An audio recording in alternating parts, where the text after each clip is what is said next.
कमळी टमळी,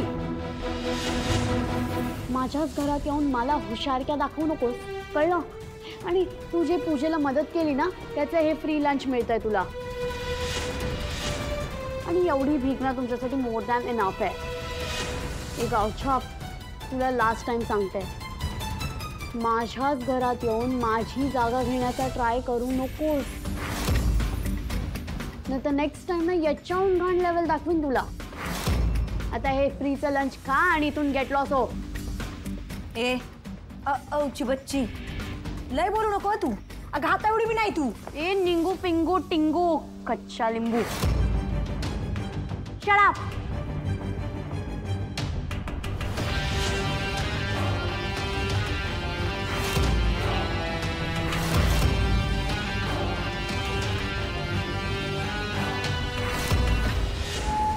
कुंबळी अगं निंगे, अगं योच फरक आहे तिच्यात आणि आपल्यात.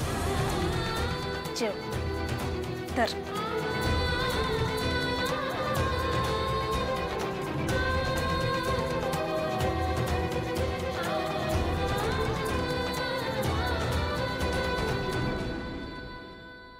कमळी, खरंच आज तू सगळं अगदी व्यवस्थित सांभाळून घेतलंस.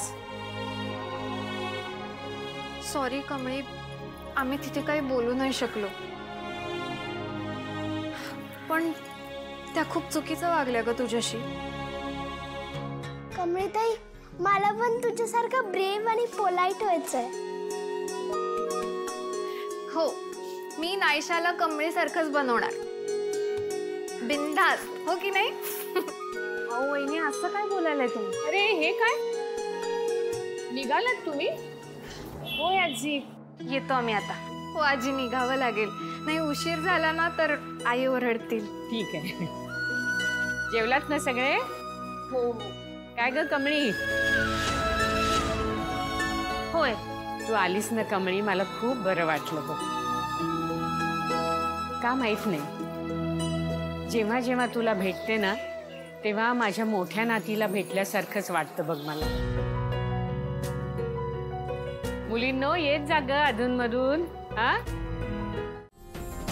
ऋषी जरा इकडे थांबव ना गाडी. काय झालं? दुकानात काही घ्यायचंय का? आम्ही उतरतो. काय झालं? अरे नाही, हे देऊळ आहे ना इथे, म्हटलं आलोच आहेत तर आम्ही दर्शन घेतलं असतं जरा. अच्छा, बरं या जाऊन, पण लवकर या जरा, इथे पार्किंग नाही आहे. मी काय म्हणते, तू हो ना पुढे, आम्ही जातो दर्शनाला, आम्ही येऊ टॅक्सीने. हा, तू जा पुढे.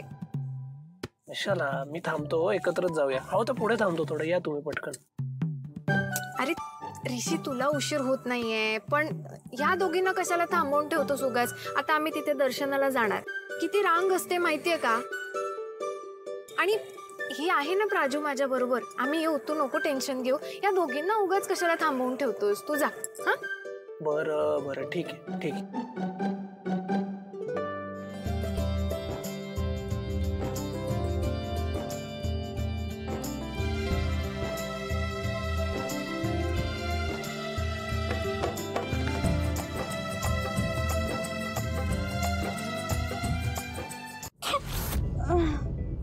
अनिका, हा काय मूर्खपणा होता? हा, तुला काय झालं असतं तर?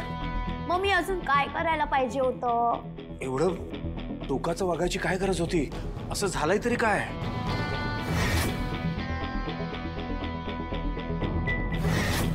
डॅड, तू पाहिलं नाही त्या गावछापने माझा कसा इन्सल्ट केलाय ते? अरे बाळा, पूजेला बसायचा मान तिला मिळाला हा फक्त कोइन्सिडन्स होता, बाकी काही नव्हतं. त्यासाठी तू असं वागशील का? असं करशील? सिरियसली, ती फक्त पूजेत बसली नाही, तिचे ते गाणेरडे पाय मला धुवावे लागले. अनिका, तो फक्त एक विधी होता. तू बस कर तुझी विधी फिधी. आणि हे कुठल्या पूजेत असं असतं की बाहेरची कुठली तरी घाणेरडी मुलगी येईल आणि ती पूजेत बसेल? मी आहे ना, मी इकलौती मुलगी आहे ना या घराची, मग मला का नाही बसायला मिळालं? ती कोण आली आणि तिचे पाय मी का धुवावे? बाळा, असं मुद्दामून कोणी करेल का? हा, सांग मला. त्या मुलीला पूजेतल्या फक्त एका विधीला बसायला मिळालं म्हणून तू ह्या घरातली मुलगी नाही असं होत नाही ना. प्लीज आता तू जा, मला इरिटेट होतंय, प्लीज. बरं, केस सुखू दे, मी जातो. तू माझं ऐकूच अनिका. नको माझं.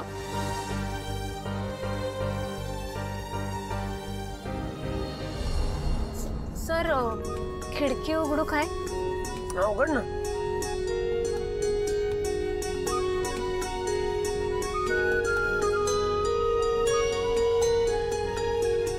घ्या आता वर घ्या काच.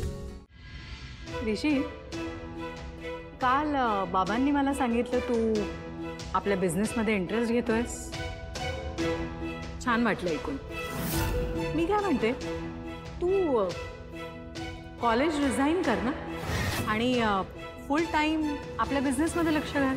आई प्लीज, मला मुलांना शिकवायला आवडतं, सो प्लीज मला लेक्चरशिप सोडायला सांगू नकोस. बाबाशी मी जनरल काही बिझनेस आयडियाज डिस्कस करू. ठीक आहे, पण फायनली तुला आपला बिझनेसच जॉईन करायचे. मी काय म्हणते, वाय नॉट टुडे, आजपासून सुरुवात करूया. ऋषी, तुला ते ओबेरॉय आठवतात? आज त्यांच्याबरोबर मीटिंग आहे, तू जाशील? आई आज मी आलो असतो ॲक्च्युली, पण आज जरा कॉलेजमध्ये एक इम्पॉर्टंट काम आहे माझं. कॉलेजमध्ये? कमॉन ऋषी, ते महाजनांचं कॉलेज आहे. तिथे तू आजचं काम उद्यावर ढकलल्याने काहीही होणार नाही. आय नो आई, पण मी तिथे एक प्रोफेसर आहे. ओके, सो आणि ऑल्सो आज जरा वेगळं काम आहे माझं आणि खरंच खूप महत्त्वाचं आहे. Okay fine. तसंही मला उशीर होतोय, मी निघते. You have a nice day. Thank you.